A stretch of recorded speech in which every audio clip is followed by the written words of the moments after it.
स्वागत है आपका YouTube चैनल MKH पर।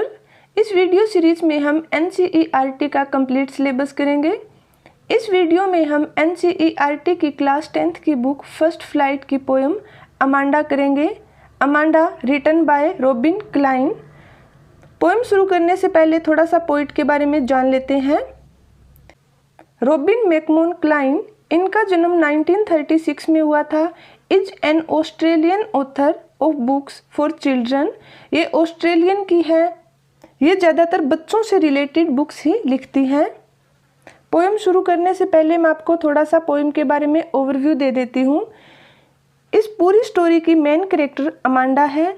अमांडा एक लिटिल गर्ल है जिसे उसके पेरेंट्स द्वारा हमेशा नेग्लेक्ट किया जाता है कि नेल्स बाइट मत करो, सीधे बैठ जाओ, ये मत खाओ, रूम साफ करो, शूज साफ करो, हमेशा मूडी बनकर रहो। यानी डिफरेंट तरीके से लोग आपको सिखाते हैं कि ऐसे करना चाहिए, ऐसे नहीं करना चाहिए। ये सारी चीज़ें अमांडा के साथ इस पोएम में हो रही है। अमांडा इंस्ट्रक्ट से बहुत परेशान हो जाती है। उसे लगता है कि यह तो उसका नेचर है। उसे समझ में नहीं आता कि उसे क्या करना है और क्या नहीं करना, और वह लिबर्टी चाहती है कि कोई आए और उसे आज़ाद कर दे। इस पोएम में एक साइड तो अमांडा को इंस्ट्रक्ट किया जाता है कि उसे क्या करना है और क्या नहीं करना, और नेक्स्ट स्टंजा में अमांडा अपने अलग ही इमेजिनेशन वर्ल्ड के बारे में सोच रही होती है कि अगर वह वहाँ होती तो वह क्या कर रही होती, उसकी अलग ही दुनिया होती। Introduction of the poem Amanda.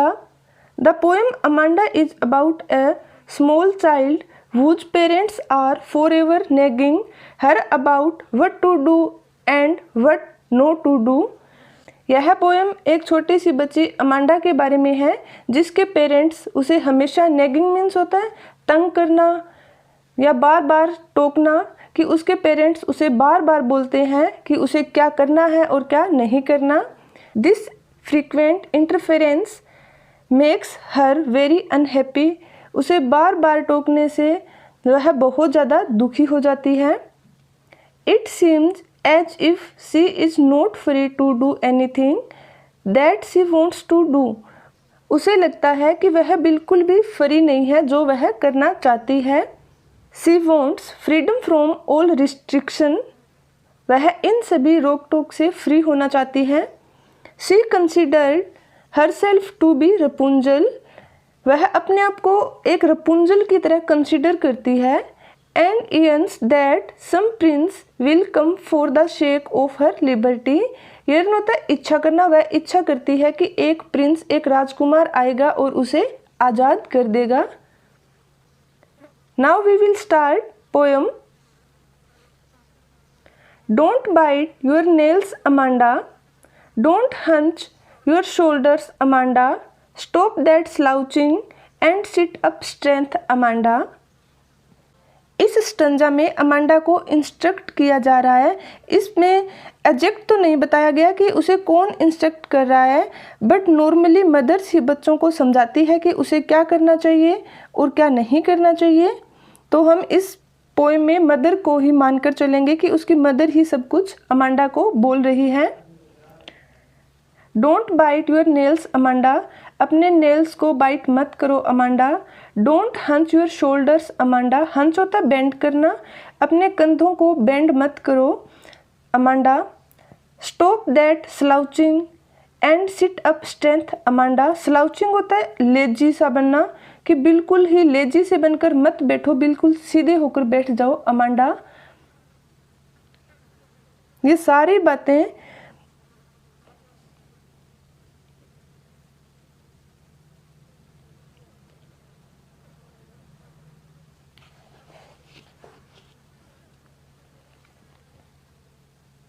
There is a languid emerald sea, where the sole inhabitant is me, a mermaid drifting blissfully. जो स्टंजा ब्रैकेट में दिए गए हैं उसमें अमांडा अपनी एक अलग ही इमेजिनेशन वर्ल्ड में है। There is a languid emerald sea. languid होता है रिलैक्स्ड, emerald होता है ग्रीन कलर। अब वह अपने इमेजिनेशन वर्ल्ड के बारे में सोच रही है। वहाँ पर शांत और हरा समुद्र है, where the sole inhabitant is me, sole होता है वन, इनहेबिटेंट होता है रेजिडेंट, जहाँ पर मैं अकेली रहती हूँ। अ मरमेड, मरमेड होता है एक वाटर फेयरी, मैं जल परी हूँ। ड्रिफ्टिंग ब्लिसफुली, ड्रिफ्टिंग होता है carried slowly by the water, और ब्लिसफुली होता है हैप्पीली, और मैं धीरे धीरे पानी में तैरती रहती हूँ। अब यहाँ अमांडा की मदर अमांडा से क्वेश्चन कर रही है, did you finish your homework Amanda, did you tidy your room Amanda, I thought I told you to clean your shoes Amanda, कि क्या अमांडा तुमने अपना होमवर्क कंप्लीट कर लिया है, क्या अमांडा तुमने अपना रूम क्लीन कर लिया है। I thought I told you to clean your shoes Amanda, जहाँ तक मुझे लगता है मैंने तुम्हें अपने शूज साफ करने के लिए बोला था। अब यहाँ वह फिर अपने इमेजिनेशन वर्ल्ड में है। I am an orphan roaming the street, I pattern soft dust with my hushed bare feet. The silence is golden, the freedom is sweet. I am an orphan roaming the street. Orphan क्या होता है? A child whose parents are dead. एक ऐसा बच्चा जिसके parents ना हो, मतलब अनाथ। अब अमांडा क्या सोचती है कि मैं अनाथ हूँ, रोमिंग द स्ट्रीट, और मैं गलियों में घूम रही हूँ, सड़कों पर घूम रही हूँ। I pattern soft dust with my hushed bare feet, pattern क्या होता है? मैक डिजाइन, हस्ड होता है साइलेंट। अब वह अपने आप को इमेजिन कर रही है कि वह किस तरीके से सॉफ्ट सैंड में अपने पैरों से पैटर्न बना रही है, और बेयर फीट होता है विदाउट शूज। यहाँ पर कॉन्ट्रास्ट दिखाया गया है क्योंकि पिछले पैराग्राफ में अमांडा की मदर उसे शूज क्लीन करने के लिए बोल रही थी, लेकिन अब अमांडा को लगता है कि वह ऐसे वर्ल्ड में है जहाँ पर उसे कोई रोकने वाला नहीं है, वह बेयर फीट है, उसने जूते नहीं पहन रखे, तो उसे साफ करने की क्या जरूरत। The silence is golden, silence golden क्यों है? क्योंकि अमांडा की मदर उसे सारा दिन नेग्ड करते रहते हैं, उसे सारा दिन टोकते रहते हैं, तो उसे लगता है कि साइलेंस ही उसके लिए सबसे ज़्यादा वैल्यूएबल थिंग है। द फ्रीडम इज स्वीट, और फ्रीडम बहुत स्वीट है। Don't eat the chocolate Amanda, remember your acne Amanda, will you please look at me when I am speaking to you Amanda. अब फिर अमांडा की mother उसे point out कर रही है कि don't eat that chocolate Amanda, कि chocolate मत खाओ Amanda. Remember your acne Amanda, कि तुम्हें एक्ने क्या होता है? पिंपल्स, कि तुम्हें पिंपल्स याद नहीं है। अब यहाँ पर इनडायरेक्ट सोसाइटी की बात हो रही है कि हर व्यक्ति से एक्सपेक्ट की जाती है कि वह बिल्कुल परफेक्ट फेयर दिखे। Will you please look at me when I am speaking to you Amanda, कि अमांडा एट लीस्ट मेरी तरफ देखो जब मैं तुमसे बात कर रही हूँ।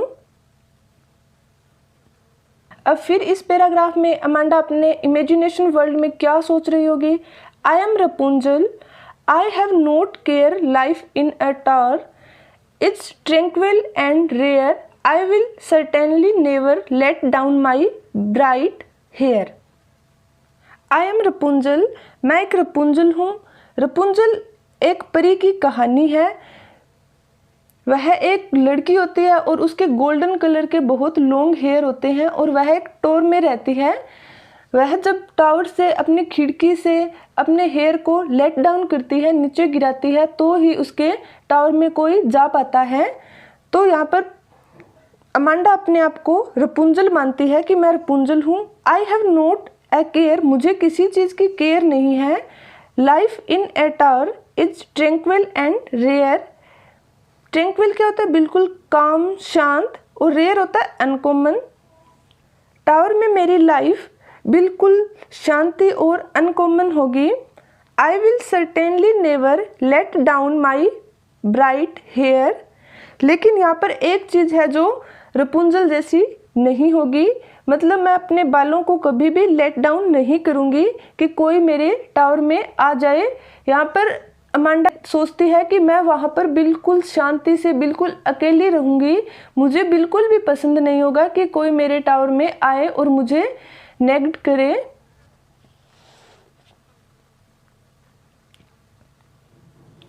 Stop that sulking at once, Amanda. You are always so moody, Amanda. Anyone would think that I nagged at you, Amanda. इस पैराग्राफ में काफ़ी आयरनी है कि एक तो अमांडा की मदर उसे बार बार टोक रहे हैं, ऊपर से बोल रहे हैं कि स्लकिंग मत बनो, बिल्कुल बैड मूड में मत रहो। You are always so moody, Amanda. Moody होता है अनस्टेबल या डिफरेंट मूड, कि तुम हमेशा अनस्टेबल या मूडी मत बनो। Anyone would think that I nagged at you. हर किसी को ये लगेगा कि मैं तुम्हें नेग्लेक्ट करती हूँ, बार बार तंग करती हूँ, मैं तुम्हारे ऊपर चिल्लाती हूँ। इस पोएम से हमें यही मैसेज मिल रहा है कि जिस सोसाइटी में हम रहते हैं वे हमसे हमेशा एक्सपेक्ट करते हैं कि हम सोशल कोड ऑफ कंडक्ट को फॉलो करें। बिना सोचे समझे आप बच्चों से बहुत सी एक्सपेक्ट कर लेते हैं जो गलत है। आपको एक बैलेंस मेंटेन करना चाहिए कि आपको अगले वाले को किस तरीके से समझाना है, चाहे वह एक छोटा बच्चा ही क्यों ना हो, वरना एक टाइम के बाद उस पर आपकी बातों का फ़र्क पड़ना बंद हो जाएगा, जिस तरीके से इस पोएम में अमांडा के साथ होता है। और उसके स्टेट ऑफ माइंड को समझना चाहिए। आई होप आपको यह पोएम समझ में आ गई होगी। आप इस पोएम को अपनी रियल लाइफ से भी कनेक्ट कर सकते हो। Thanks for watching. Please keep watching and don't forget to subscribe this channel MKH।